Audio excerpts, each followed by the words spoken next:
ప్రభు అయిన యేసు క్రీస్తు వారి యొక్క పరిశుద్ధమైన నామములో మరి ఉదయకాలము ప్రభువుని స్తుతించుటకు చేరి వచ్చిన మీ అందరికి కూడా ప్రభు పేరట వందనాలు. మరి ఈ దినాన మనం చదువుకున్నటువంటి ఈ లేఖన భాగం నుంచి మనం చూసినప్పుడు ఆపత్కాలమందు యెహోవా నీకు ఉత్తరం ఇచ్చును గాక. ఇప్పుడంట ఆపదల్లో ఉన్నప్పుడు మన వలన ఎవ్వరూ కూడా పలకరించరు.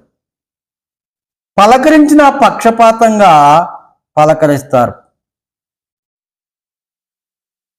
అయితే మన ఆపదలో పలకరించేవాడు, సమాధానం ఇచ్చేవాడు ప్రభు అయిన యేసు క్రీస్తు వారు మాత్రమే. ఎవరు ఆపదలో ఉంటారో వారు మరి ఒంటరిగా ఉన్న ఆయన చెంత చేరి వారికి ఉత్తరం ఇచ్చే దేవుడని దావీదుకి క్షుణ్ణంగా తెలియను. కాబట్టి ప్రధాన గాయకునికి దావీదు రాసినటువంటి ఈ కీర్తనలో యాకోబు దేవుని నామము నిన్ను ఉద్ధరించునుగాక.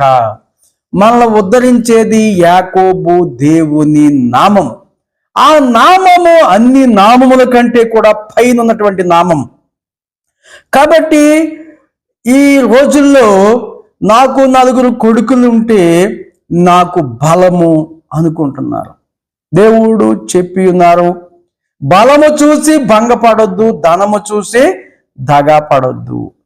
ఎవరు నిన్ను ఉద్ధరించరు.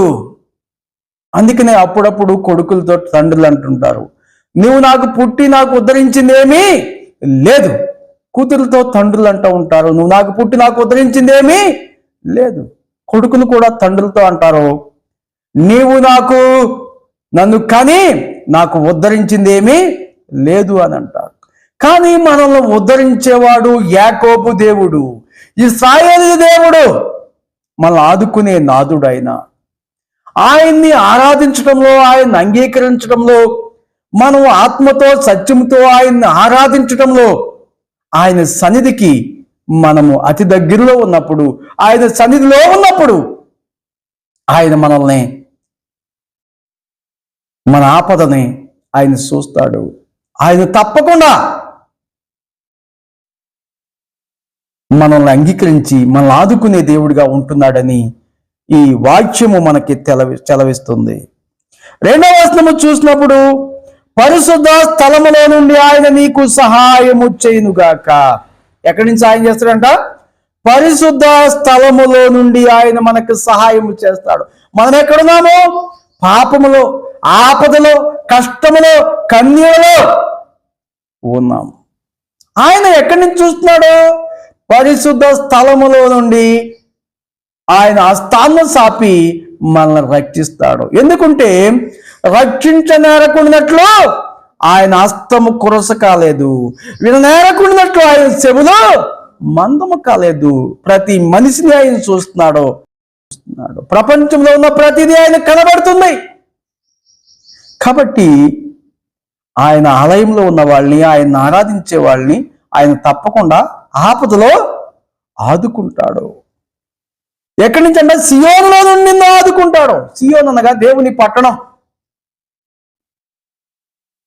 ఆ దేవుని పట్టణంలోంచి నిన్ను ఆదుకుంటాడు. మనకు ఆపదలో ఆదుకునే వాళ్ళు ఎవరున్నారు? ఆపదలో ఆదుకునేవాడే దేవుడు. ఎవరైతే కష్టంలో ఉన్నప్పుడు మనల్ని ఆదుకుంటారో, ఆకలితో ఉన్నప్పుడు పట్టెడు అన్నం పెడతారో, దిగంబరత్వంతో ఉన్నప్పుడు ఇంత బట్ట ఇస్తారు, సల్లో ఉన్నప్పుడు ఎవరో చెంత చేర్చుకుని మనకు ఆశ్రయం ఇస్తారో వాళ్ళే మంచోళ్ళు అని అంటాం మనం. కానీ వాళ్ళ రూపంలో దేవుడే మనకి ఆశ్రయాన్ని కలిగిస్తున్నాడు అనే సంగతి మనం మర్చిపోకుండా ఆయన మేలుని తలస్తూ మనం ఆయన్ని ఆత్మతోనూ సత్యంతోనూ ఆరాధించవలసిన వారమై ఉన్నాం. పొంగని రొట్టెలు ఆయనకి అర్పణగా, మగదైన పొట్టేలు ఆయనకి అర్పణగా, జబ్బులేని కుంటిది కాంది ఆయనకి అర్పణగా, శ్రేష్టమైంది ఏబేలు అర్పించినట్టుగా ఆ అర్పణ ఆ ప్రభువు అంగీకరించినట్లుగా మనం చూస్తున్నాం. అయితే ఇక్కడంట ఆయనంట నీ నైవేద్యములన్నిటినీ ఏం చేస్తాడంట? జ్ఞాపకము చేసుకునుగాక. కింద ఉంటది నీ దాన బలులను అంగీకరించునుగాక. దహన బలులు అంటే దహించాలి, అంటే అగ్నితో తగలబడిపోవాలి. చూడండి, నీ దహన బలులను అంగీకరించునుగాక. దహనం అంటే తగలబడిపోవటం, మంట మండడం.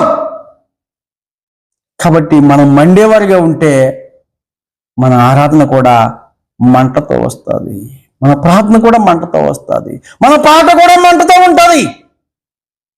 ఆగిపోక మనం ఆరాధిస్తాం, అలసిపోక మనం ఆరాధిస్తాం, అనుమానం లేకుండా ఆరాధిస్తాం. ఎవరు ఉన్నారు, ఎవరు లేరు, ఎవరు వస్తారు, ఎవరు రారు, అవన్నీ మనకు అనవసరం. మనం ఆయన సన్నిధిలో ఉన్నామో ఆయన మన మధ్య ఉన్నాడు. ఎందుకంటే ప్రభువారు చెప్పారు, ఎక్కడ ఇద్దరు ముగ్గురు కూడి నా నామమున ఉంటారో వారి మధ్యలోనే ఉంటా అని చెప్పాడు. కాబట్టి ఆయన ఉన్నాడు, కాబట్టి ఆయన ఉంటే మనకి ఇంకెవరో అవసరం లేదు.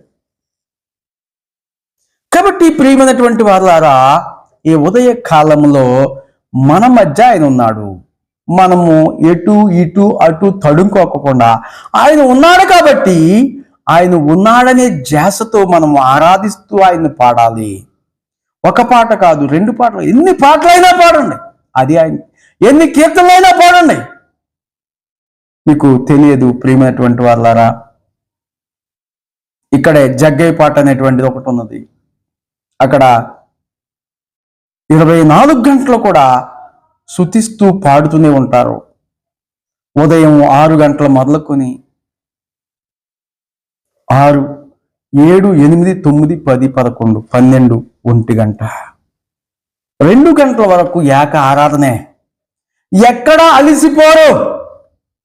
వాయిద్యాలు ఉన్నా లేకున్నా వాయిద్యాలతోనైనా 8 గంటలు ఆరాధిస్తారు. మళ్ళీ 8 గంటలు అయిపోయిన తర్వాత వాళ్ళు వెళ్ళిపోతారు. మళ్ళీ ఇంకో బ్యాచ్ వస్తుంది, ఇంకో బ్యాచ్ మళ్ళీ 3, 4, 5, 6, 7, 8, 9, 10 గంటల వరకు ఆరాధిస్తారు. ఆ బ్యాచ్ వెళ్ళిపోతుంది, మళ్ళీ ఇంకో బ్యాచ్ వస్తుంది. 11, 12, 1 గంట, 2, 3, 4, 5, 6 గంటల వరకు మళ్ళీ ఇంకో బ్యాచ్ ఆరాధిస్తారు. అన్ని పాటలే, అంతా స్తుతే, ఏది అడగరు వాళ్ళు. అందులో నేను కూడా ఉన్నాను కొన్నాళ్ళు. కాబట్టి మనం ఆరాధించడంలో అలసిపోకూడదు, ఇసుక్కుపోకూడదు. ఆయన మనల్ని స్తుతించిందే, ఆయన మనల్ని సృష్టించిందే, అందుకన్న సంగతి మనం గుర్తెరగాలి ప్రతి ఒక్కసారి కూడా. ఆ మాటను మనం చూద్దాం. చూడండి, ఎఫెసీయులకు రాసిన పత్రిక 1వ అధ్యాయం 4 నుంచి 6 వచనాలు చదివితే మనం సృష్టించినటువంటి మనల్ని ఆయన చేసినటువంటి కారణము, దానికోసమైన మనం వెరక్కపోవటము మన బుద్ధిహీనత. ఇన్ని పాటలు పాడేసాం, అన్ని పాటలు పాడేసాం, ఎవరు రావట్లేదు అనేది మన బుద్ధిహీనత అని మనకి ఆ వాక్యం తెలియజేస్తుంది. ఎఫెసీయులకు రాసిన పత్రిక 1వ అధ్యాయం 4 నుంచి 6 వరకు చూస్తే మనకు కనబడుతుంది, మనల్ని ఎందుకు ఆయన సృష్టించాడు, మనం ఎందుకు బ్రతుకుతున్నాము, మనం ఏం చేయాలి. ఆయన సంధికి వచ్చి అడుక్కుంటా ఉండాలా, వింటా ఉండాలా? వినే టైంలో వినాలి, పాడే టైంలో పాడాలి. కాకుండా మనం ఇన్ని పాడేసాం, ఇంకా ఎవరు రావట్లేదు అనేది మన అవివేకమని ఈ వాచనం మనకు తెలియజేస్తుంది. చదువుదాం ఆ మాటనే.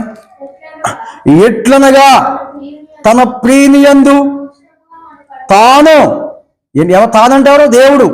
ఎట్లనగా తన ప్రియనియందు, తన ప్రియుడంటే ఎవరో యేసుక్రీస్తు ప్రభు, తాను ఉచితముగా మనకు అనుగ్రహించిన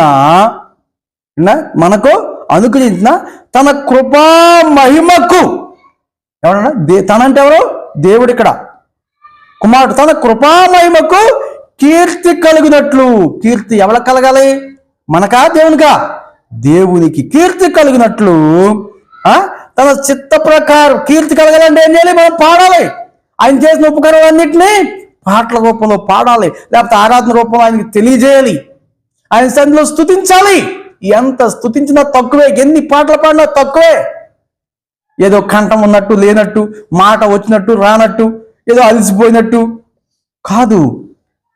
ఈ బొడ్డు కాడ మొదలెట్టి ఈ నోటిలోకి కంఠస్థగా గంభీరంగా ఆయన స్తుతించేటువంటి గొప్ప స్వరముతో ఆయన్ని, బలముతో ఆయన్ని స్తుతించేవారుగా మనం ఉన్నప్పుడే అది ఆయనకి ఆయన అన్నాడు అలా ఆల్రెడీ, నీ పూర్ణ బలముతో అన్నాడు. పూర్ణ బలంతో అంటే దేవుని స్తుతించుడే ఎలా పోడో దేవుని స్తుతి, అలా కాదు. దేవుని స్తుతించుడని పని నీ కంఠంలో నుంచి కంఠస్థగా రావాలి. నీ కంఠం అదరాలి, నీ గుండెలు అదరాలి, నీ పేగులు అదరాలి, నువ్వే కదలాలి, కదులుతూ ఆయన్ని స్తుతించాలి. కదిలితే కండ కరిగిపోతుంది అంత కాదు, నోరిప్పితే నాలుగు కింద పడిపోద్ది అన్నట్టు కాదు. మనం ఆ బలం ఎంత ఉందో ఆ బలంతో ఆయన్ని ఏం చేయాలి, కీర్తించాలి. ఎలాగంట, తన కృపా మహిమకు ఏం కలగాలి, మహిమ. ఇదంతా ఇది మహిమతో కలిగింది. భూమి, ఆకాశము, చంద్రుడు, సూర్యుడు, నక్షత్రాలు, భూమి, చెట్లు, కాయలు, ఆకులు, పువ్వులు, చేపలు, పక్షులు, నక్షత్రాలు అన్ని కూడా ఆయన మహిమే. ఆకాశం ఆయన మహిమని ఎవరిస్తుందని పోయిన వారం మనం చెప్పుకున్నాం 19వ కీర్తనలో. కాబట్టి ఆ మహిమకు కీర్తి కలగాలి. ఏం కలగాలంట, ఆ మహిమకి ఏం కలగాలి, మనం పాడే పాటల ద్వారా కీర్తి కలగాలి. తర్వాత ఏముంది, తన చిత్త ప్రకారమైన దయా సంకల్పము చొప్పున. ఎవరి చిత్తం, దేవుని చిత్త ప్రకారమైన దయా సంకల్పం చొప్పున యేసుక్రీస్తు ద్వారా తనకు కుమారులుగా స్వీకరించుటకై మనల్ని ముందుగా, అంటే ముందుగా తన కోసం. ఎవరి కోసం మనము, మన కోసం మనం కాదు. ఎవరి కోసం మనము, దేవుని కోసము అనే సంగతి మనము మరిచిపోయి ఈ యుగ సంబంధమైన దేవత మాట మాటకి మనోనేత్రాలకు గురుతనం కలిగించి, నీకు మనస్తాపం కలిగించి, మనసు పూర్తిగా ప్రభువుని ఆరాధించుకోకుండా నీ పక్కనే ఉండి ఏం చేస్తుందట, నిన్ను పడగొడతా ఉంది. కాబట్టి అది నువ్వు చూసి గ్రహించి ప్రభువుని ఆరాధించటంలో ఆసక్తి కలిగి ఉండాలి. ఇక్కడ చూడండి ఏమున్నది, ఇక్కడ తన కృపామహిమకు కీర్తి కలిగినట్లు తన చిత్త ప్రకారమైన దయా సంకల్పము చొప్పున. ఎవరో, అద్వితీయ దేవుడు యేసు క్రీస్తు ఎవరి ద్వారా మనల్ని ఏర్పాటు చేసుకున్నాడు, యేసు క్రీస్తు ద్వారా తనకు ఎవరికి, యేసు క్రీస్తు ద్వారా తనకు కుమారులుగాను కుమార్తెలుగాను స్వీకరించుట. ఎలా కుమార్తెలు అయ్యాం మనము, మన అమ్మకి మన నాన్నకి పుట్టాం, మా నాన్నే మన అమ్మ అనుకుంటున్నాం, మా తాత మా నాన్న అనుకుంటున్నాం. కానీ తన కుమారుడైనటువంటి యేసుక్రీస్తు ఏకైక కుమారుడు యొక్క రక్తం ద్వారా మనము ఆయనకి కుమారులుగాను కుమార్తెలుగాను ఏమన్నా స్వీకరించుతాడు. ఆయన స్వీకరించాడు. యేసుక్రీస్తు ద్వారా మనల్ని ఆయన రక్తంతో మన పాపాన్ని కడిగి ఆయనలాగా పరిశుద్ధంగా ఉండాలని మనల్ని ఆయన స్వీకరించాడు. దత్తత, మనకి దత్తపుత్రాత్మను ఇవ్వలేదు. క్రీస్తు యేసు రక్తముతో మనల్ని కొన్నాడు ఆయన. మనము తన ఎదుట పరిశుద్ధము, మనం పరిశుద్ధంగా ఉండాలి, అశుద్ధంగా కాదు. ఎలా ఉండాలన్నా, ముందు పరిశుద్ధమును నిర్దోషంగా, దోషం లేని వాళ్ళుగా ఉండాలి. రెండు ఉండవాలని జగత్ పునాది వేయబడక ముందే, జగత్ పునాది అంటే భూమి, ఆకాశము, సూర్యుడు, చంద్రుడు, నక్షత్రాలు, చెట్లు, పక్షులు, చేపలు, భూమి పునాది వేయబడకు. జగత్ అంటే ఇదే, సమస్త ప్రపంచంలో ఉన్నటువంటి భూమి, ఆకాశము, నీరు. జగత్ పునాది వేయబడక ముందే ఆయన అంట ప్రేమ చేత. ఏ ప్రేమ, ఎలాంటి ప్రేమ అది? ఆయన కుమారుని బలిచ్చిన ప్రేమ, ఆయన కుమారుని రక్తం చిందించిన ప్రేమ, ఆయన కుమారుని చిలివెక్కించిన ప్రేమ, ఆయన కుమారుణ్ణి మన కోసం బలిగా ఇచ్చేసిన ప్రేమ అది. ఎవడు కుమారుని ఎవరో, ఆయన ఒక్కడ మాత్రమే తన కుమారుని మన కోసం ఇచ్చేశాడు. మనం పరిశుద్ధంగా ఉండాలని, పక్షపాతం లేని వాడిగా ఉండాలని, నిర్దోషులుగా ఉండాలని, కళంకం లేని వారిగా ఉండాలని, మచ్చ డాగు ముడత కళంకము లేని నిర్దోషమైనటువంటి విధంగా ఆయన సన్నిధిలో ఉండాలని, దోషం లేని వారిగా ఉండాలని, అసూయ లేని వారిగా ఉండాలని, పక్షపాతం లేని వారిగా ఉండాలని, కోపం లేని వారిగా ఉండాలని, పక్షపాతంగాను అసూయతోనూ ద్వేషంతోనూ ఉండకూడదని ఆయన ఎదుట, ఎవరెదుట? యేసుక్రీస్తు వారి ఎదుట అని ఉంది ఇక్కడ. యేసుక్రీస్తు ద్వారా మనకు కుమారులుగా స్వీకరించుకై మన ముందుగా తన కోసం, ఎవరి కోసం నిర్ణయించుకుని మనలను తన ఎదుట, ఎవరెదుట? దేవుని ఎదుట. దేవుని ఎదుటికి వెళ్ళినప్పుడు కునుక్కుంటూ సనుక్కుంటూ కాదు. ఎలా ఉండాలంట? పరిశుద్ధంగా, నిష్కళంకంగా, దోషం లేని వారుగా తన ఎదుట పరిశుద్ధమును నిర్దోషమునై ఉండవల్లని జగత్ పునాది వేయబడక మునిపే ప్రేమ చేత ఆయన అంటే ఎవరు? జగత్ పునాది వేసిన దేవుడు, ప్రపంచాన్ని సృష్టించిన దేవుడు క్రీస్తులో మనలను ఏర్పరచుకొనెను. అది మన ముగ్గురిని ఏర్పాటు చేసుకున్నాడు, లేకపోతే ఇద్దరిని ఏర్పాటు చేసుకున్నాడు. ఆయన ఎంతమందిని ఏర్పాటు చేసుకుంటే అంతమంది దగ్గర ఆయన ఉంటాడో. కాబట్టి ఆయన ఉన్నాడనే ధ్యాసతో మనం పాడుతూనే ఉండాలి. మన సమయం వచ్చేదాకా ఆయన్ని స్తుతిస్తూనే ఉండాలి. ఇక్కడ మనం వద్దాం కీర్తన గ్రంథంలోకి వద్దాం. ఇక్కడ చూడండి, అప్పుడు మనము ఆయన మన కోసం ఏర్పరచుకున్నాడని గుర్తెరిగి బట్ ఆయన స్తుతించే కానీ నీ నైవేద్యములన్నిటినీ కూడా, ఆ నైవేద్యంలో ఏముంటది? స్తుతి ఉంటుంది. ఆ నైవేద్యంలో ఏముంటది? కానుక ఉంటుంది. ఆ నైవేద్యంలో ఏముంటది? ఆయన మనకు చేసిన ఉపకారాలన్నీ ఉంటాయి. అర్థమవుతుందా? ఆ నైవేద్యం తీసుకురావడానికి ఏం కావాలి? పాత్ర కావాలి. ఆ పాత్ర ఏంటో తెలుసా? నీ హృదయం అనే పాత్ర. నీ హృదయం అనే పాత్రలో ఈ స్థుతులన్నీ మోసుకుని, ఈ నైవేద్యాలన్నీ మోసుకుని ఆయన ఆవరణలోనికి వచ్చినప్పుడు నువ్వు పరిశుద్ధంగా కనపడాలి, నిర్దోషంగా కనపడాలి. అప్పుడు ఏం చేస్తాడో తెలుసా దేవుడు? నీ కోరికను సిద్ధింపజేసి నీ ఆలోచన యావత్తును సఫలపరచునుగాక. అది ఆయనకి అంగీకారమైన ఆరాధన.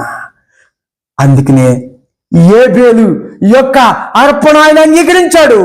ఏబేల్ని ఆయన కోరికను తీర్చాడు కదా. కయ్యను అర్పణ అంగీకరించాడా? అంగీకరించలేదు. చూడండి, 4వ వచనం ఉంటుంది. నువ్వు ఏ కోరికతో దేవుడి దగ్గరికి వస్తున్నావు? ఒకటే కోరిక కావాలి, నేను ఆయన పరిశుద్ధంగా ఆరాధించాలి. అలుపు సులుపు లేకుండా ఆయన కీర్తించాలి, అలుపు సులుపు లేకుండా ఆయన ఆరాధించాలి, అలుపు సులుపు లేకుండా ఆయన పాడాలి. ఎవరో వస్తారని వెనక ముందు చూడకూడదు. ఆయన సన్నిధిలో ఉన్నామని గుర్తెరిగి ఎవరో ఏదో అంటున్నారని అనుమానంతో పాడకూడదు. నీ అర్పణలన్నీ ఆయన అంగీకరించాలంటే, నీ నైవేద్యాలన్నీ ఆయన జ్ఞాపకం చేసుకోవాలంటే, నీ దాన బలులన్నింటినీ ఆయన అంగీకరించాలంటే ఏం చేయాలో తెలుసా? నిర్దోషంగా ఉండాలి, కళంకం లేనటువంటి ఆరాధన చేయాలి, కల్మషం లేని పాటలు పాడాలి. అప్పుడు పాట కూడా ఏమొస్తుంది తెలుసా? ఎక్కడ తప్పులు లేకుండా వస్తుంది. ఆ ఆత్మతో పాడితే ఆయన అంగీకరిస్తాడు. అప్పుడు ఏం చేస్తాడు? ఏబేలు ఆరాధన అంగీకరించాడు, ఏబేలు అర్పణ అంగీకరించాడు. అప్పుడు ఏమవుతుందంట? 4వ వచనం, అప్పుడు ఆయన అంగీకరించి ఏం చేస్తాడో తెలుసా? ఉట్టిగానే వెళ్ళిపో, ఉట్టి చేతులతో నువ్వు నీ కోరికను సిద్ధింపచేస్తాడో, నీ ఆలోచన యావత్తు కూడా సఫలపరచును గాక. ఆమేన్. ఇంతకన్నా గొప్ప అదృష్టం మనకి ఏం కావాలండి? మన ఆలోచన సఫలపరిచే దేవుడు, మన కోరికను సిద్ధింప చేసే దేవుడు, ఆయన పేరు ప్రభు అయిన యేసుక్రీస్తు. ఆయన ఆరాధిద్దాం, ఆత్మతో సత్యంతో ఆరాధిద్దాం. ఎందుకంటే గొప్ప అదృష్టం మాకు అక్కర్లేదు.